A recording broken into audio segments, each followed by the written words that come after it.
ಚೆನ್ನಕೇಶವ ದೇವಸ್ಥಾನದ ರಥೋತ್ಸವದಲ್ಲಿ ಕುರಾನ್ ಪಠಣ ಮಾಡಲು ಅವಕಾಶ ನೀಡಬಾರದು ಎಂದು ರಾಮದೂತ ಹಿಂದೂ ಮಹಾಗಣಪತಿ ಸಮಿತಿ ಸಕಲೇಶಪುರ ಮತ್ತು ಚೆನ್ನಕೇಶವ ಸ್ವಾಮಿ ದೇವಸ್ಥಾನ ಹಿತರಕ್ಷಣಾ ವೇದಿಕೆ ವತಿಯಿಂದ ಮನವಿ ಮಾಡಿದರು. ದಿನಾಂಕ 10-4-2025 ಚೆನ್ನಕೇಶವ ಸ್ವಾಮಿ ದೇವಸ್ಥಾನದಲ್ಲಿ ನಡೆಯುವ ಜಾತ್ರಾ ಮಹೋತ್ಸವದ ಗಳಿಗೆ ತೇರು ಬೇಲೂರು ತಾಲೂಕು ಹೊಯ್ಸಳರ ಕಾಲದ ಐತಿಹಾಸಿಕ ಚೆನ್ನಕೇಶವ ದೇವಸ್ಥಾನದಲ್ಲಿ ಹಿಂದೂ ಪದ್ಧತಿಯಂತೆ ನಡೆಯುವ ರಥೋತ್ಸವದಲ್ಲಿ ಲಕ್ಷಾಂತರ ಹಿಂದೂ ಭಕ್ತರು ಬಂದು ಪ್ರಾರ್ಥನೆ ಮಾಡಿ ತಮ್ಮ ಇಷ್ಟಾರ್ಥಗಳನ್ನು ಚೆನ್ನಕೇಶವನಲ್ಲಿ ಬೇಡಿ ದೇವರ ಕೃಪೆಗೆ ಪಾತ್ರರಾಗುತ್ತಾರೆ. ಈ ಮಧ್ಯದಲ್ಲಿ ಹಿಂದೂ ಭಾವನೆಗಳಿಗೆ ಧಕ್ಕೆ ತರುವ ರೀತಿಯಲ್ಲಿ ಮುಸ್ಲಿಂ ಕಾಜಿಯನ್ನ ಕರೆಸಿ ಕುರಾನ್ ಪಠಣ ಮಾಡಿಸಿ ಹಿಂದೂ ದೇವರನ್ನ ಅಪಮಾನ ಮಾಡುತ್ತಿರುವ ಕೋಟ್ಯಾಂತರ ಚೆನ್ನಕೇಶವ ದೇವರ ಭಕ್ತರ ಮನಸ್ಸಿಗೆ ಘಾಸಿ ಉಂಟಾಗುತ್ತಿದೆ ಎಂದು ಪ್ರತಿಭಟನಾಕಾರರು ಆಗ್ರಹಿಸಿದರು. ಹಿಂದೂ ಧಾರ್ಮಿಕ ದತ್ತಿ ಇಲಾಖೆಯಲ್ಲಿ ಬೇಲೂರಿನ ಚೆನ್ನಕೇಶವ ದೇವಾಲಯದ ಮ್ಯಾನ್ಯುಲ್ನಲ್ಲಿ ಕೂಡ ಮೇಲ್ಕಂಡ ಯಾವುದೇ ಪಠಣದ ಉಲ್ಲೇಖವಿಲ್ಲ. ಈ ಕುರಾನ್ ಪಠಣ ಕಾನೂನು ವಿರುದ್ಧವಾಗಿದ್ದು ಹಿಂದೂ ಭಾವನೆಗೆ ಗೌರವ ನೀಡಿ 10-4-2025 ನಡೆಯುವ ಚೆನ್ನಕೇಶವ ದೇವಸ್ಥಾನದಲ್ಲಿ ಜರುಗುವ ರಥೋತ್ಸವದಲ್ಲಿ ಕುರಾನ್ ಪಠಣಕ್ಕೆ ಅವಕಾಶ ನೀಡಬಾರದು ಎಂದು ಈ ಮನವಿ ಪ್ರತಿಭಟನಾಕಾರರು ಮಾಡಿದರು.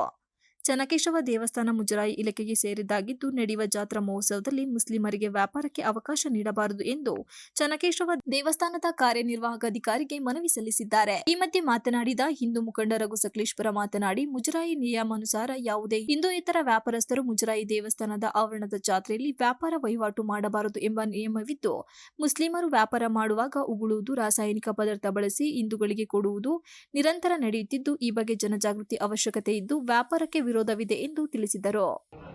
ದಿನಾಂಕ 10 ಏಪ್ರಿಲ್ 2025 ಮತ್ತು 11 ಏಪ್ರಿಲ್ 2025 ಏನು ಬೇಲೂರಿನ ಚೆನ್ನಕೇಶವ ಸ್ವಾಮಿ ದೇವಸ್ಥಾನದ ದಿವ್ಯ ರಥೋತ್ಸವ ನಡೆಯಲಿದೆ.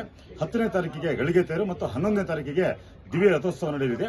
ಈ ರಥೋತ್ಸವದ ಅಂಗವಾಗಿ ಏನು ಇಡೀ ಇಲ್ಲಿ ವ್ಯಾಪಾರ ಮಾಡ್ತಾರೆ, ಯಾರು ಮಾಡ್ತಾರೆ ಆ ಎಲ್ಲ ವ್ಯಾಪಾರಸ್ಥರು ಹಿಂದೂಗಳಿಗೆ ಆಗಬೇಕು ಅಂತ ಹೇಳಿ ಇವತ್ತು ನಾವು ಏನು ಕಾರ್ಯನಿರ್ವಾಹಕ ಅಧಿಕಾರಿ ಇದ್ದಾರೆ ಅವರಿಗೆ ನಾವು ಮನವಿಯನ್ನು ಕೊಟ್ಟಿದ್ದೀವಿ.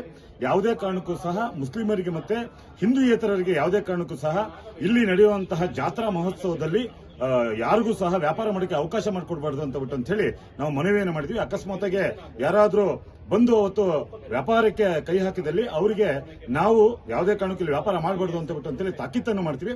ಹಾಗಾಗಿ ದಯವಿಟ್ಟು ಇವತ್ತು ಚೆನ್ನಕೇಶವ ಸ್ವಾಮಿ ದೇವಸ್ಥಾನದ ಕಾರ್ಯನಿರ್ವಾಹಕ ಅಧಿಕಾರಿಗಳು ಇದರ ಬಗ್ಗೆ ಕಠಿಣವಾದ ಕ್ರಮ ತಗೊಂಡು ಯಾವುದೇ ಕಾರಣಕ್ಕೂ ಸಹ ಮುಸ್ಲಿಮರಿಗೆ ಈ ದೇವಸ್ಥಾನದ ರಥೋತ್ಸವದಲ್ಲಿ ವ್ಯಾಪಾರಕ್ಕೆ ಅವಕಾಶ ಮಾಡಿಕೊಡ್ಬಾರ್ದು ಅಂತ ಹೇಳಿ ತಮ್ಮಲ್ಲಿ ಮನವಿಯನ್ನು ಮಾಡ್ತೀನಿ. ಈ ಸಂದರ್ಭದಲ್ಲಿ ಹಿಂದೂ ಮುಖಂಡ ರಘು ಸಕಲೇಶಪುರ, ಬೇಲೂರಿನ ಮಂಜು, ಕೋಟೆ ಆಂಜನೇಯ ಸ್ವಾಮಿ ದೇವಸ್ಥಾನದ ಅಧ್ಯಕ್ಷರಾದ ಮೋಹನ್, ರಾಜೇಶ್, ಧನುಷ್, ಸಕಲೇಶಪುರದ ಸುಪ್ರೀತ್, ಮಹೇಶ್ ಉಪಸ್ಥಿತರಿದ್ದರು.